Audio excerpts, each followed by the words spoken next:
Today's daf is Masechta Baba Kamma, daf Kuf Yud, 110. We're starting from Kuf Tes Amud Beis by the 5 lines from the bottom.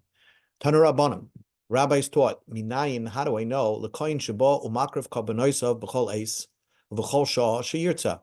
A koyin that has a carbon, he can go up there and bring it himself and do the service himself. He does not have to use the people of that mishmar.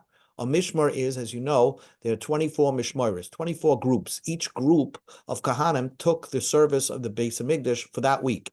And then they kept going around and around throughout the year. Every week, one mishmar. So let's say another kohen from somewhere else, not part of that group that's serving in the Beis Hamikdash, brings a carbon. Does he have to use the people who are serving in the Beis Hamikdash, or he can do it, or can he do it all himself? Talmud Loimer, so the rabbi said you can. He can do it all himself. He does not have to use the people in the mishmar. Talmud Loimer, because the pasuk says Uva b'chol avas nafshay v'sheris. He can come at any time and serve in the temple. So that is the if the kohen wants to do the service, he does not have to use the people whose turn it is to serve in the Beis Hamikdash if it's their mishmar. How do I know that the meat? This avodah means the meat and the skins of the animal, which is usually a gift to the kohen that's doing the service, belongs to him. Talmud loimev ish es kedoshav lo. Any kohen that brings kachim, he can keep the skins and the meat of the animal. Now, haketzad. Now the Mishnah asks, how's that possible? Im hoya balmum noisna lekohen shaboisa mishmar. If the kohen was a balmum, let's say he was handicapped, so he himself cannot make a shliach to be makriv, because he himself can't be makriv, so he can't make a shliach. So you have to give it to the family that the people serving in the Beis Hamikdash that week, they're the ones that bring the carbon. But nevertheless, since he's capable of eating a carbon, a balmum, a handicapped person, cannot serve in the Beis Hamikdash and do the service of sprinkling and bring it on the mizbeach, etc., etc.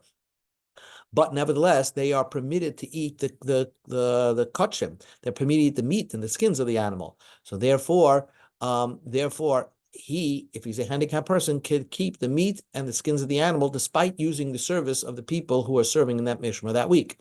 We go to Daf Kufyud. But if he was sick or old, he can give it to any kohen that he wants.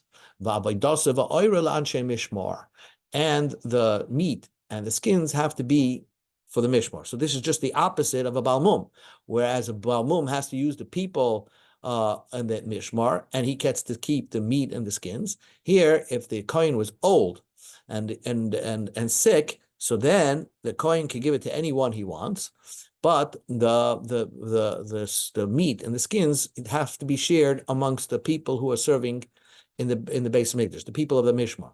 So the Gemara says, what does it mean? A kohen is old or sick? What's that like? What's the circumstance there? If he's eating matzah of it avodah, if he's capable of doing the avodah, even though he's sick, then why can't he keep the skins and the meat of the animal? If Lebach, he has a certain sickness, but he's not in bed, and he could do the service, so why can't he keep the meat? And if he's so old and sick that he's in bed and he can't do the service, so shliach then how can he send the shliach to somebody else to decide? Any kohen who wants to do the service, he'll pick it. Why could he pick it? If he himself can't do it, he cannot make a shliach to do it. So why does it say, since he could do it himself, he can send a messenger to do it? That doesn't make sense. If he's somebody who's very sick in bed, he can't do it himself, so he certainly can't make a shliach. Papa says, so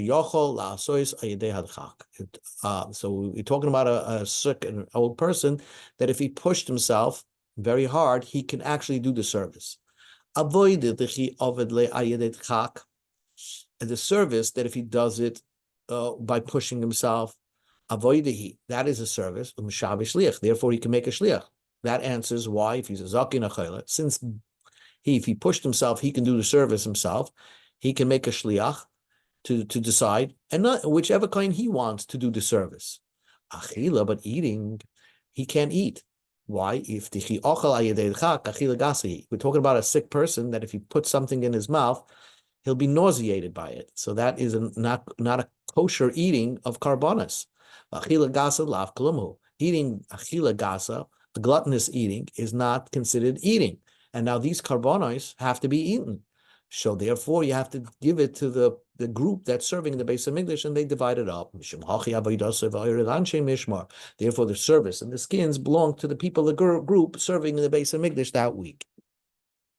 Kamara continues. Amar Rav Sheshes said, "Im hoyet kohen tamei." If the kohen was a tamei kohen, right? So he can't serve in the base of English. Be carbon sibar. If it's a carbon sibar that has to be brought, let's say a tamid. So then a communal carbon, if he could decide whichever coin he wants to take his place. And the skins and the meat belong to the people of the group of the taking over the base of English, that group, to the Mishmar people. So the Gemara says, hey, Chedami, what's that scenario talking about? He's a Karyan Tami. If there's tahar people that's capable to bring the carbon seep, or another kind that's tahar, so tmei min matzi avde, can a tame be the one bringing the carbon? And since he's somebody who cannot bring the carbon, he cannot send somebody in his place to bring the carbon, because the concept of a kain tame bringing a carbon only works if everybody's tame. If everybody's tame, then the kain tame could bring the carbon, because tuma Hotra Betsibar. Hotra Betsibar.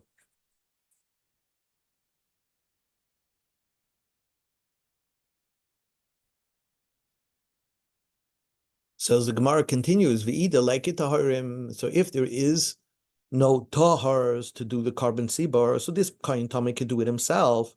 So then why does he have to shear the avoida and the ayra to the anshe mishmar? Why can't he keep the meat and the skins?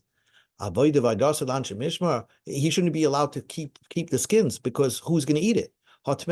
Every kain is tamei, and they can't eat it.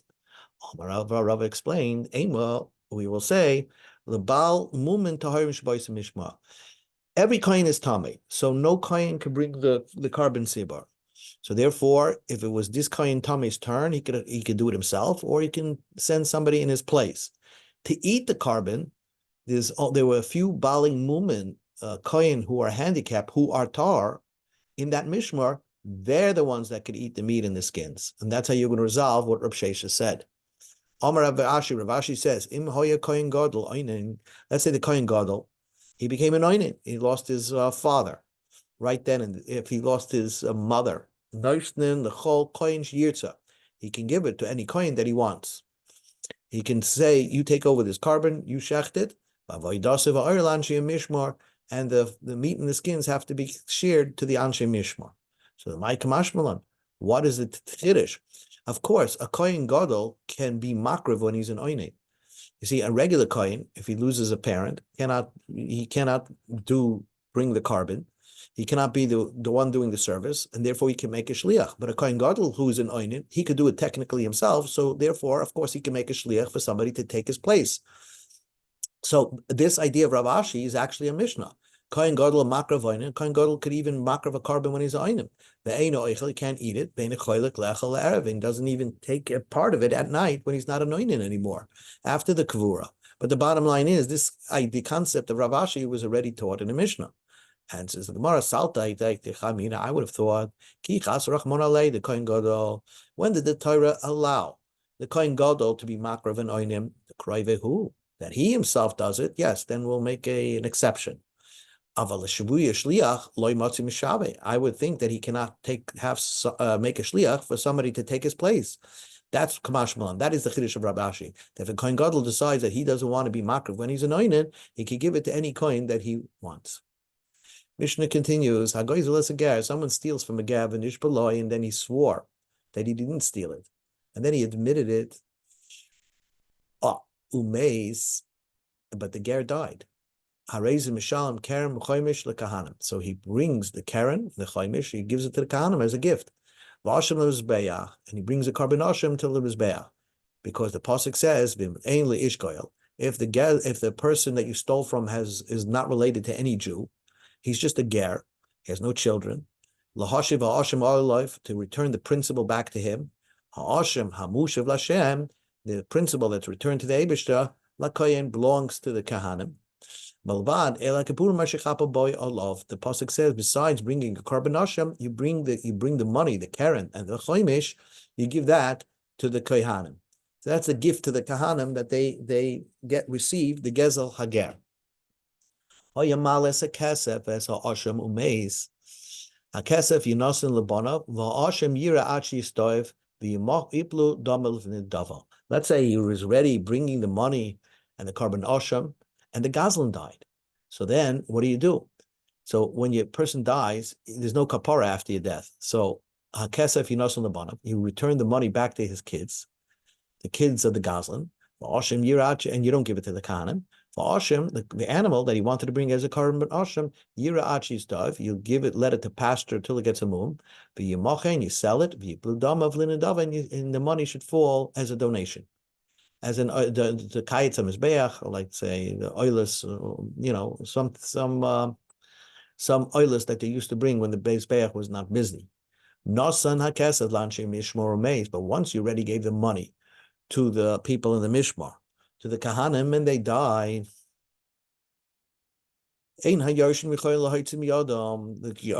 cannot claw the money back, because once the Gazlan already gave the money to the kahanim, it's like matnas guna, you can't get it back. If you give something to the kohen, it really belongs to the kohen, you can't ask for it back.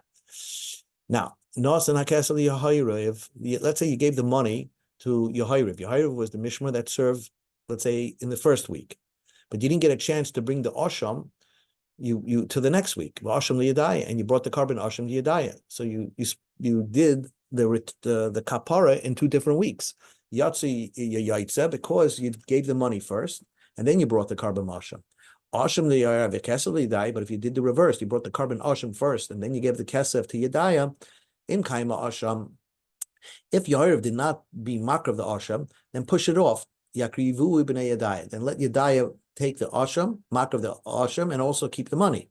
They have loy, but if not, if you brought the asham during 1 week and then you're giving the money back to another week, your asham is no good. Yachsev yasham achar. You have to bring another. You have to bring another carbon asham. So maybe gzela achloy hevi ashamai.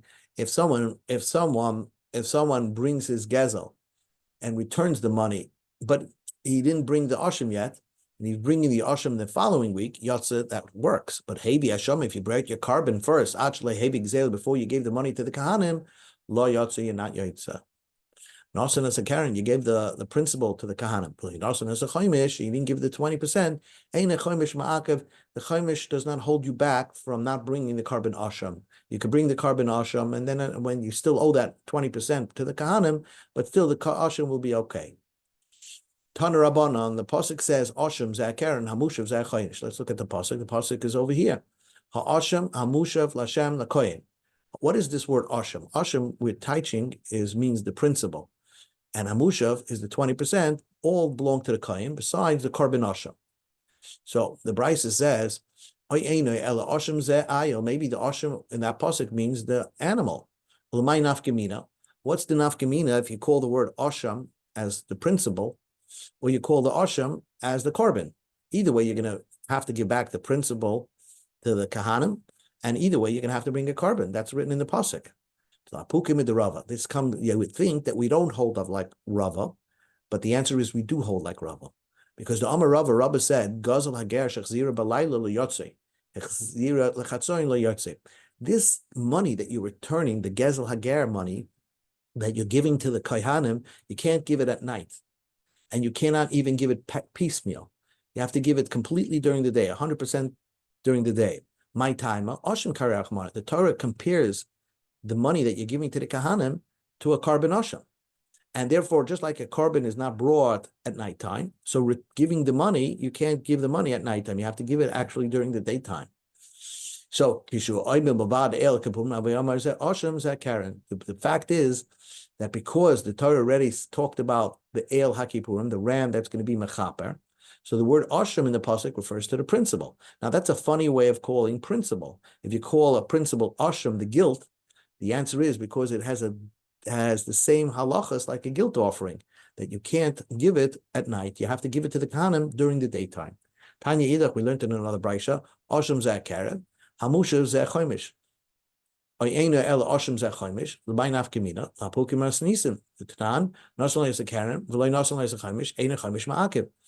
so if you would say Asha means the carrot, maybe the Asha means the 20%, right? And I guess Hamushav would be the carrot. Reverse it. What would be the difference?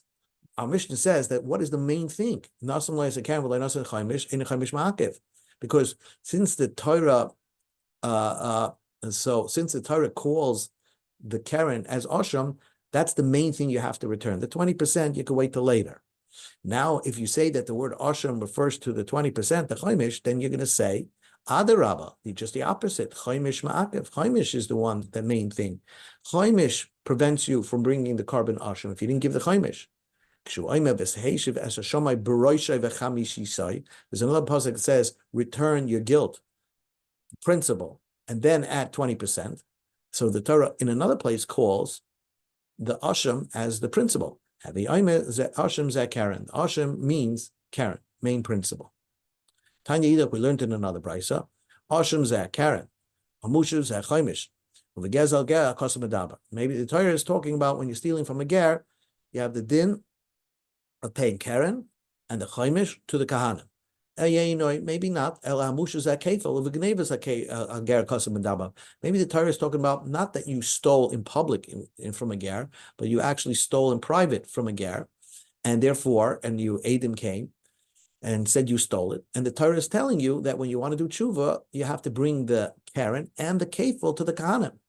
How do you know that pasuk over there is talking about gezel a ger is given to the Kahanim, not genevas a ger? There,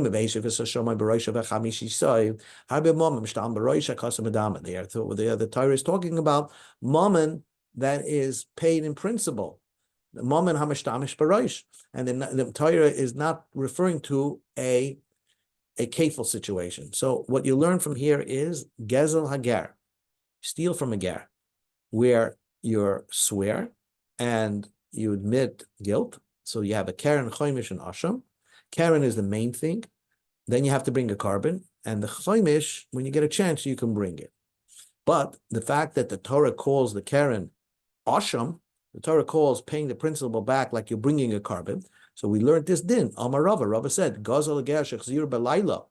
If you return the gezel ger at night, lo yotze, you're not yotze. Hachziru lechatzoyin lo yotze. Matama asham kari rachmana. The Torah called this an asham. The Torah compared this to a carbon. If the Torah called this a carbon, so therefore you can't give the principle to the Kahanim at night. The Yama Rava said, Gezel ger shein boy shava putul chokayin v'koyin lo yotzi dechavosai. Gezel ger, that you stole, but it wasn't so much that you stole from the ger. And so let's say there's 100 Kahanim in that mishmar, but not everybody would ever get a shava pruta. You're not yotza. And in fact, you have to add from your own money to make sure that every kohen gets at least a penny from it. My tama, the ksiv, ha'asham hamushav, ache shava l'chol kohen v'kohen. Torah tells you have to return it to every single kohen in that mishmar. So everybody has to get something. By a rava. But let's say, ein boy l'mishmeres yahirev, v'yesh boy, we go to Amar Beis, l'mishmeres yedaya, mahu. Let's say the week that you're giving it back, that mishmer has a lot of kahanim. But if you wait another week, then you have less kahanim, and therefore everyone would get a penny, would get a shava pruta. If you're giving it, you're giving it during the week of Yedaya, which has a small amount of people. There's no question. I mean, you have enough for everybody. Like tzricha, the avli yedaya b'shmata di'arev mao. You have in mind that I'm giving this money, but I don't want to give it to the Mishmar people here. I want to give it to the Mishmar people that are coming next week. But because the people here have much more numbers, and therefore not everybody's going to get a shava pruta. Mao, me, Amrin, do we say keep it the la mishmarta here? It's not that week of Yedaya, it's Yehirev's week, like Lumhu. and therefore you don't have enough for everybody. So that's not called a returning. Since it can't work for Yahir, there's just too many kahanim in that mishmar. So when he gave it back, him having in mind that it should go to Yedaya people, that should be enough. And therefore that is called a good return. Teku, the Gemara leaves that as an unresolved. Be'er Rava asked the question. Kahanim. Let's say you have a kain in the mishmar, and everybody got gezel ger. That was one of the gifts. Every kain got mishmar, got gezel ger. But let's say one kain makes a deal with another kain. Since you never know how much you're going to get from gezel ger during that mishmar week, so it depends, what happened. So one kain says to the other kain, "You take my gezel ger. The next time we have mishmar together, I'll take your gezel ger." Can Kahanim say, "You take my gezel ger, and the next time I'll take your gezel ger"? Me, Amrin, do we say Hashem Kari Rachmona? The Torah called it a carbon. Ma Hashem ein cholkim Hashem keneg Hashem. During Av gezel ger ein cholkim gezel ger keneg gezel ger. Just like since the Torah called it a carbon, like an Hashem, even though it's money, but it has a din like a carbon. So just like carbonas, I can't say you eat and we're in the same mishmar. I can say you take the asham now, and the next time there's an asham, I'll take your share. No, everybody has to take their share and eat their share. So therefore, by gezel ger, you can't say you take the gezel ger now and I'll take the next time. No, you have to take your piece right now. Oidilma gezel ger mamainu. It's mammon. It's money. So you could you say it's money. So you could take my money, my share of the gezel ger, and the next time this comes up, I'll take yours. The Torah calls it a carbon asham, and therefore you can't split it. You can't divide it up. Rav Achabrei, the Rava Masala Behedya Amarava, he had the text that Rava said it like straight out. Kahanim, it wasn't a question that Boya Rava. Kahanim echolkin gezel ger keneged gezel ger. They can't split up. My tama asham karachman. It's like a carbon asham. Therefore, the kohen in the same mishmar cannot tell each other, "Oh, you take the gezel ger now. The next time it comes up, I'll take yours." No, each one has to take their share, and that's it. Boya Rava asked the question: Kahana be gezel ger yoshin hava or mekabel matanis hava? Is gezel ger? How do you look at the kohen? Is he inheriting from the ger? Ger has no inheritors, so the Torah said the kahanim are their inheritors, or they're getting a gift from. It's like a matnas kuhuna that's being gifted by the gazlan. My nafkamina, what's the difference? The guy stole chametz that Pesach it's past Pesach, and therefore now it's aser bahana. The amrit yarshim haba. If you're telling the kahanim are inheritors from the ger, hainu hay diarsis mirsis, then they will get to keep this chametz, even though it's not worth anything. But you could, like by Yerusha, you could say this is yours. The Amr Makabale Matanas Haba Matana Komarachmana. So if you can say that they're receiving of a gift, Matana Komarachmana Denesalu. The Torah says give them the gift. Well, like you have you're not giving them anything because Chometz Sha'avar of a Pesach Afra Ba'almahu, it's worth nothing. So therefore, it's worth nothing. And therefore, you don't even have to give the Chometz that you stole over a Pesach, since right now it's worthless. You don't have to give anything to the kahanim. Rav Zira asked this another question. Same idea. Even if you want to say that they're getting a gift, that I wouldn't have a question. That if this matana you should give to them. Let's say 10 animals fell in gezel agar. You have to return. The guy stole 10 animals and he's returning from gezel ger 10 animals. Do the kahanim have to give off meiser behema? Meiser behema is the 10th animal that has to be given. Each 10th animal has to be given off as a carbon shlamim. Right? Yarshin hava. Do you say they're inheritors? Damama konabit feces bias. It's like as soon as the guy is obligated to give the gezel hager, so then all the kahanim of the mishmar acquired these 10 animals, and therefore one of the animals have to be given off as ma'aser behema. Idilma mekabel matanis have, they're receiving a gift. It's now we learned in the Mishnah. Okay, if I need to learn matana, if you're given a gift, Potter no Maisa Behema, it's not your animal. It's Potter from Maisa Behema. Even if a guy gives you a gift of 10 animals, you don't have to give Maisa Behema. If he gives you one at a time, you don't have to give Maisa Behema. But if you inherit it, if you inherit 10 animals at once, then you have to give Maisa Behema. So when the Gezel Ger, when the Ger died, are the Kahanim inheritors of the Ger, or are they considered gift receivers? What's the din? So we're going to read through this brisa very quickly, but there the brisa is going to say that Gezel Ger is one of the matnais kahuna, the gifts of the kohen. Tashma Eser Rabba matnas kahuna in laharon kanav. There are 24 gifts given to Aaron and his children. The kula nitlu b'klal prat uklal ubris melach. Kol makaimen kila makaim kol prat uklal ubris melach. Kol oiver aleim kila oiver al klal prat klal ubris melach. So all these things they're somehow learned out of the Chumash with a klal prat klal and the word bris and word salt. So therefore, from the drushes of Chazal, we got to the number 24. It's not so clear in the Chumash how you come up to the number of 24, but many of them you're familiar with. There were 10 gifts in the base of Migdash, Dal B'Yushalayim, and 10 all around the country of Israel. 10 gifts are given to the Kain in the base of Migdash. Chatas behema, chatas oiv, Hashem vadiv, Hashem toliv, zechisham and siva, v'loik, shemen, shamet tzayra, u'moisur oimim, shtei alechem, v'lechem aponim, shiarim menachas.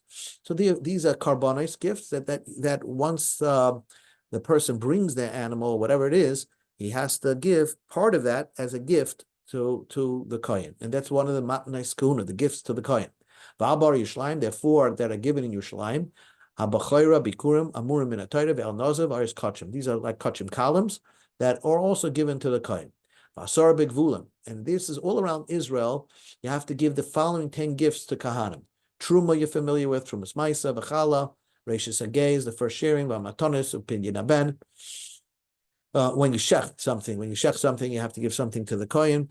Upinyan aben, upinyan petachama, ustei chuza, ustei chramim. The Gezel Hager, here it says, the Gezel Hager have to be given to the Kohen.